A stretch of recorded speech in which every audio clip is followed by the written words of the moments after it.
City ರವಿಗೆ, ಕೋಮುವಾದಿ city ರವಿಗೆ.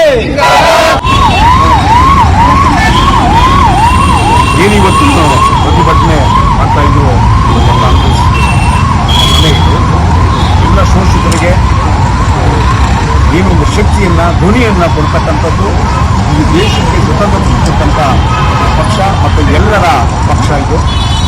ಹಾಗಾಗಿ ಇಂಥ ಒಂದು ಸಂದರ್ಭದಲ್ಲಿ ನಾನು ಏನು ಸಿಟಿಯವರು ಯಾರೋ ಬಯ್ಯೋ ಬರದಲ್ಲಿ ನಮ್ಮ ಸಮುದಾಯವನ್ನ ಸಂತ ಸಮಾಜದವ್ರನ್ನ ಕ್ಷೌರಿಕ ಜನಾಂಗದವ್ರನ್ನ ನಾನೇನು ಹಜಾಮಾನ ಅಂತ ಹೇಳ್ಬಿಟ್ಟು ಜಾತಿ ನಿಂದನೆಯ ಪದ ಬಳಸಿದ್ದಾರೆ.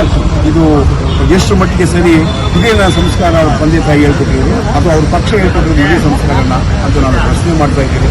ಸಿಟಿಯವರೇ, ನಾವು ಎಲ್ರಿಗೂ ಬೇಕಾದಂಥವ್ರು, ಎಲ್ಲ ಧರ್ಮದವರಿಗೆ, ಎಲ್ಲ ವಯೋಮಾನದವರಿಗೆ ಬೇಕಾದಂಥವ್ರು.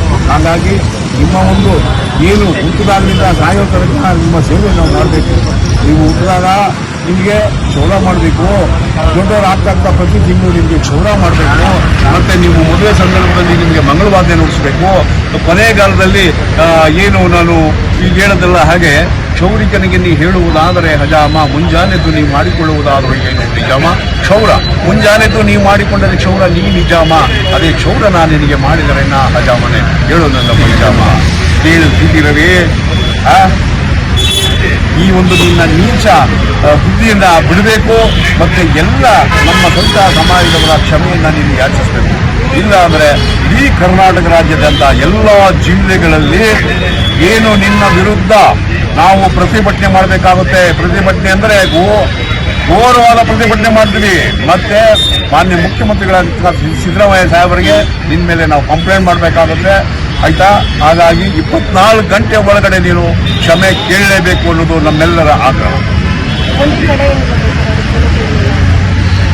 ಕ್ಷಮೆ ಕೇಳಿ ನಮ್ಮ ಮಾನ್ಯ ಮುಖ್ಯಮಂತ್ರಿಗಳ ಹತ್ರ ನಾನು ಮಾತಾಡಿ, ನಮ್ಮ ಸಮುದಾಯದ ಎಲ್ಲ ಮುಖಂಡರು ಮಾತಾಡಿ, ನೀವು ಇದಕ್ಕೊಂದು ಇತಿಶ್ರೀ ಆಗಬೇಕು.